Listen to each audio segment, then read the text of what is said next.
Hey, welcome everybody. Brian here from T-Sportline, coming to you live from our Atlanta headquarters. And I've got a really cool Cybertruck I want to share with you today. We just finished wrapping this with PPF. This has pure Obsidian red. This is a super wild PPF color. Depending on the angle you look at it, when I look straight at it, I see black. But when I stand here and I look down, I see a maroon fade to the back. So it's almost like this thing is on fire, but it's black up here where I'm real close looking straight at it. And then the color fades out to this deep, dark maroon. It's just an amazing color. We're gonna try to get some angles as you look at this. It's not a flip. It just depends on what angle you're at. And when you're 90 degrees, it's black, but anything less than 90 degrees, consider it a shade of maroon. This is pure Obsidian red, a really nice PPF on the Cybertruck. These things just continue to get more and more exciting with different colors of PPF and wrap. This is a real head turner.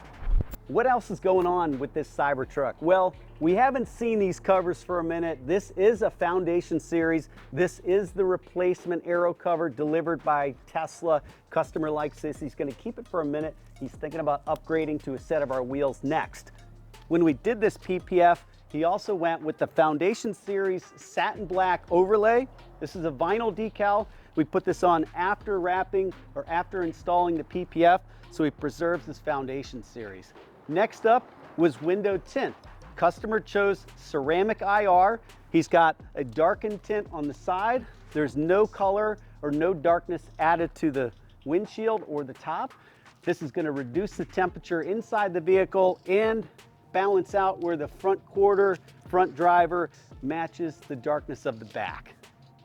And wow, this color fade is awesome. I can't blame this customer. He also opted for a ceramic treatment. We've got a full ceramic treatment, covered all the PPF, all the glass, all the plastic. That's going to give you that protection layer on top of all the surfaces, make it easier to clean, make sure you don't get stained from bird droppings or anything like that. Plus, it's a little bit better for keeping dust from sticking to it. So it makes it easier to maintain. Okay, if you were ready to put black film on your truck and now you've seen this color fade, this pure Obsidian red going black to maroon, what's it gonna be? Stick with black, or are you into this color fade? I think this color fade is coming on strong. And if you like it or like this video, thumbs up and make sure you subscribe to this channel and come back soon. We've got a lot more Cybertrucks coming your way.